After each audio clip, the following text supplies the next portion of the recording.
सबसे पहले मैं 3 इश्यूज़ हैं उनको टैग करना चाहता हूँ। पहला इशू ये है कि ये कहा गया कि ज़मान पार्क के अंदर 40 दहशतगर्द हैं, गिन भी लिए उन्होंने।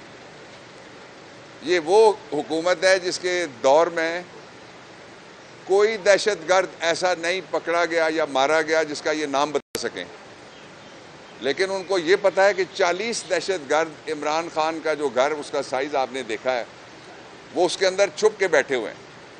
इमरान खान ने कहा कि आ जाओ, और साथ लोकल, हमारा नेशनल बल्कि कहना चाहिए, मीडिया और इंटरनेशनल मीडिया दोनों को बुला लिया।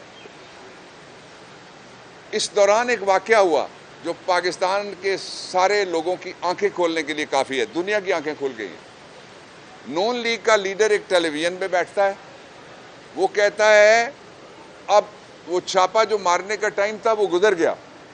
इमरान खान ने ब्लफ कॉल कर लिया, मीडिया आके बैठ गया। इमरान खान ने कहा कि अगर मेरे घर में दहशतगर्द हैं तो जो मुझे भी बचने का मौका मिलेगा, आओ ढूंढो, लेकिन हमला मत करो, वारंट लेके आओ। वारंट लिखा हुआ है कोड ऑफ क्रिमिनल प्रोसीजर में, और चादर और चार दीवारी का तहफ़्फ़ुज़ जो इन्होंने बर्बाद करके रख दिया वो लिखा हुआ है आइन में। तो टीवी पे बैठ के नून लीग का और पीडीएम का एक लीडर ये कहता है कि ये जो दहशतगर्द बरामद हो चुके हैं ज़मान पार्क से, आपने देखा है वो क्लिप, यानी इस तरीके से उनकी तैयारी थी कि दहशतगर्द अपने साथ लेके जाएंगे और दहशतगर्दों को फिर वहाँ से बरामद करेंगे। एक दूसरा ये है कि मैं उनसे पूछना चाहता हूँ, वो कहते हैं कि जी दहशतगर्द हमने ढूंढ लिए। आपने अरशद शरीफ के कातिल तलाश किए? दहशतगर्द तो आपने घर बैठ के 40 दूसरे के घर में तलाश कर लिए ना, तो आपके पास इतने ज़राइर हैं, आपने अरशद शरीफ के कातिल तलाश किए? मुझे आप ये बताएं, आप तीसरी दफ़ा उसके बाद गवर्नमेंट में आए हैं, क्या आपने मॉडल टाउन के कातिल तलाश किए? मुझे आप ये बताएं कि आपने 2 दफ़ा गवर्नमेंट आपकी रही है, आपने नवाज शरीफ की बीमारी तलाश कर ली कि उसको मर्ज क्या है? मुझे आप ये बताएं कि आपने ये तलाश कर लिया कि सारी दुनिया के अंदर जो बिजली है वो सस्ती है, पेट्रोल है वो सस्ता है, गैस है वो सस्ती है, रोटी है वो सस्ती है, चीज़ें हैं वो सस्ती हैं, आपके यहाँ महंगी हैं, सबसे ज़्यादा महंगी हैं। वो आपने महंगाई की वजह तलाश कर ली। मुझे आप ये बताएं कि आपने क्या ये तलाश कर लिया कि जिसके लिए बहुत ज़बरदस्त किस्म का बयान दिया था लोगों ने, और ये कहा था कि जब वो आएगा तो डॉलर 100 पे आ जाएगा, तो क्या डॉलर को 100 पे लेके आया? आपने कभी तलाश किया कि वो कितने का है डॉलर आजकल? एक पहलू ये था। इसलिए इमरान खान के ख़िलाफ़ जितनी भी कार्रवाइयाँ हैं और पीटीआई के वर्करों और लीडरों के ख़िलाफ़ जितने भी मुकदमे हैं, उनमें उतनी उनकी औकात है और उतनी उनकी हकीकत है जितनी नवाज शरीफ की बीमारी की थी।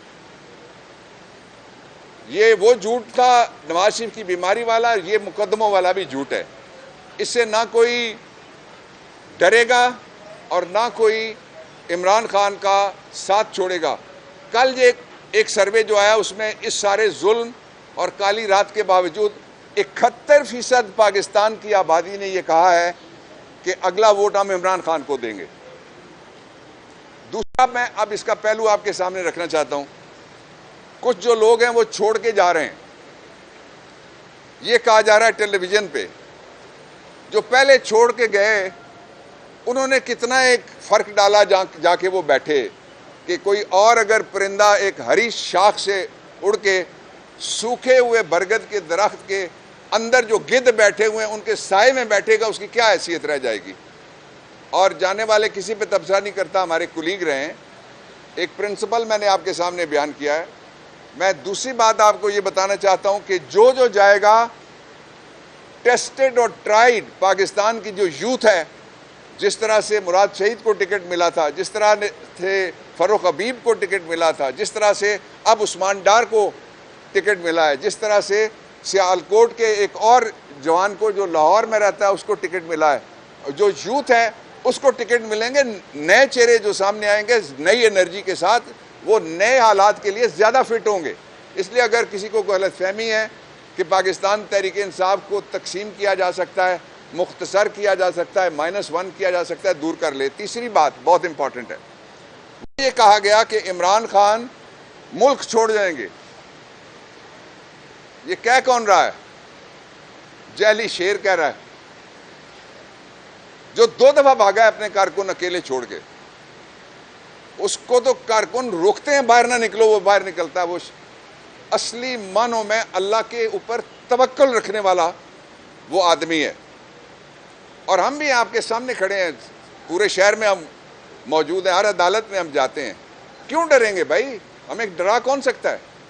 अल्लाह से डरना चाहिए, जिसके पास इज्जत जिल्लत है, जिसके पास रिज़्क़ की तंगी और फराखी है, जिसके पास मौत व हयात का इख्तियार है। उससे नीचे किसी से नहीं डरना चाहिए, लोगों का एहतराम करना चाहिए।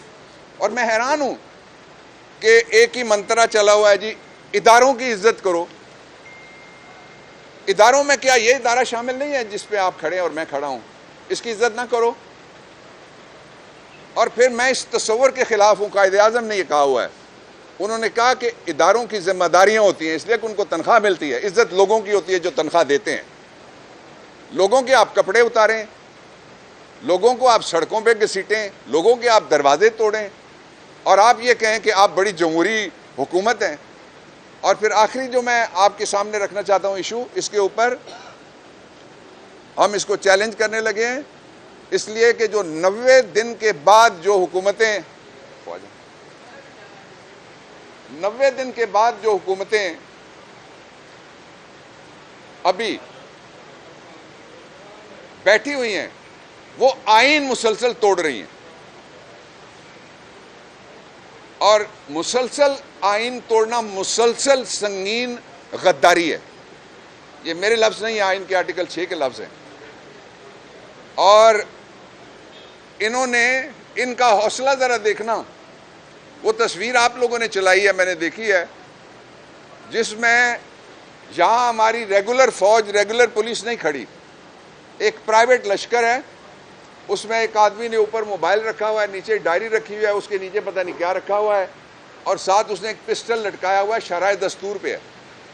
करो ना पर्चा डबल मीम पे, पहला मीम मरियम का, दूसरा मौलाना का। डबल मीम आइन से, कानून से बालातर है। मुझे रोका गया था उस दिन कि आप सुप्रीम कोर्ट नहीं जा सकते। जो उनको कहा गया था, ड्यूटी ये थी कि जब तक फैसला हक में नहीं आता, और ऐलान भी था हम बैठेंगे। क्या हुआ? हलवा खत्म हो गया।